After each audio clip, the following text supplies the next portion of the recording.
Hello YouTube, this is going to be my second video for y'all, and this one was actually inspired by a recent chat with a friend. They had told me that one of the problems they had when trying out a new hobby would be that they'd easily get frustrated. They'd slow down or quit when the difficulty was too overwhelming for them.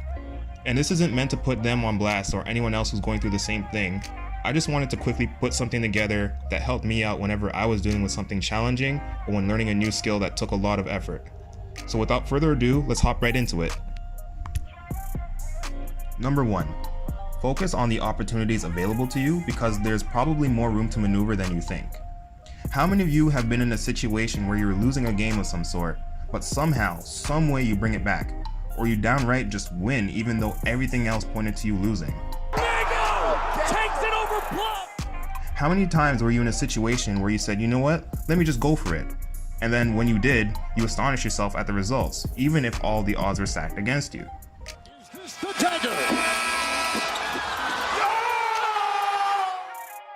Or how about that time where you had that 10-page essay due at midnight that you started at the last second?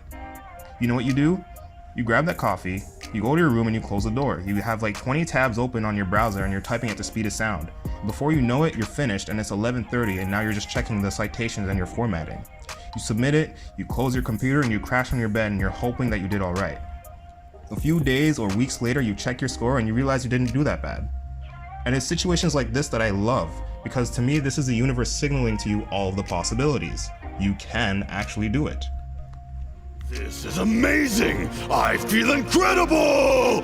Yes, yes! Don't get me wrong though, I'm not advocating for anyone to leave things to the last minute or to be unprepared. What I'm trying to say is that if you focus all of your attention and effort on the tools and the opportunities in front of you, you may be able to achieve things that you never thought you could. You avoid the worst case scenario simply by removing a defeatist mindset from yourself. Another way to look at this is by noticing that these are situations where you aren't as prepared as you should be, or ideally would be. Despite this fact, your performance proves your capabilities. If you had started that assignment earlier, or if you practiced that game a bit more, how much of a high score could you have gotten? How good could you be? It's this idea, this kind of faith in yourself, and this kind of energy that you need for any challenge that you have. Number 2. There are fees for everything. Sometimes hidden fees, and you can't avoid this. This is the flip side to the first point that I was making in the video. For example, you want to have a good body? Well, now you gotta research the diets and the different routines that you need to do for yourself. You gotta learn proper form, you gotta earn the money for the food that you need to eat for these new diets, you gotta ensure that you sleep well too. And then there's the time and energy that it takes for you to actually exercise. Getting a good body costs a lot and you cannot avoid it. This isn't to deter you from doing things, especially things that are very good for you, or not to commit to a hobby because of how many things could go into it. Rather, the point I'm trying to make is that when you do partake in an interest or a challenge, is that you should not be hard on yourself if things don't go right or if it takes long. Getting good at something or overcoming something may take more than what you initially think, and that's okay, it's a part of the process, and it will only be more satisfying when you overcome these obstacles. And there are actually 4 levels to learning something or overcoming something challenging, and I'm going to break it down for you guys. Imagine that you're learning how to ride a bike. In the first level, you are unconsciously unskilled. So this is if you were to go around a bunch of other cyclists and look at them and say, wow, this is so easy, so many other people are doing it, I bet I could do it too. Even if you've never sat on a bike in your entire life. In this level, you do not know how to ride a bike and you do not even realize this. In this level, we do not know what we do not know. In the second level, we are consciously unskilled. This is when you get on a bike for the first time and you realize you suck. You find it difficult to maintain your balance, you fall off, or you don't know how to brake. In this level, you know that you suck at what you're doing, and this is where a lot of people give up. Don't get me wrong, it's fine to quit at something that you know you aren't very passionate about anyways. The key is to be honest with yourself. Don't give yourself an excuse to quit out if you truly know it's something that you'd love to learn or that you need to overcome. In the third level, this is where you are consciously skilled. This is when you apply the techniques after watching a few biking tutorials on YouTube, or when a family member or a friend holds you a little bit while steering so that you get used to the balance.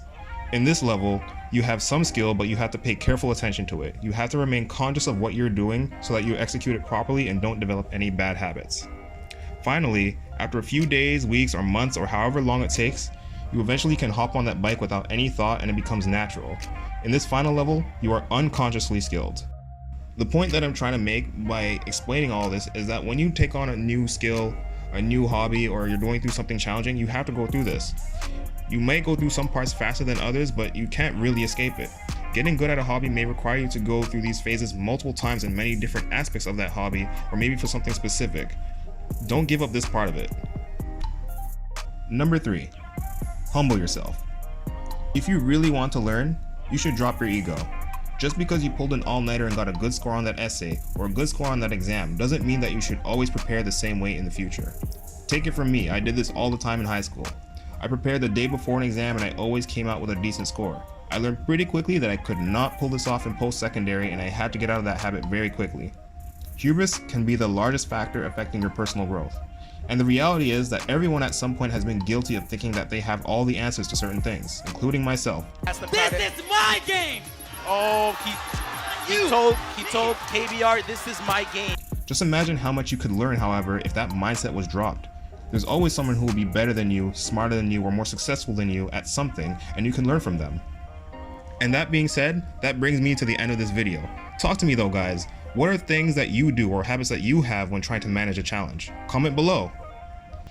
Until next time.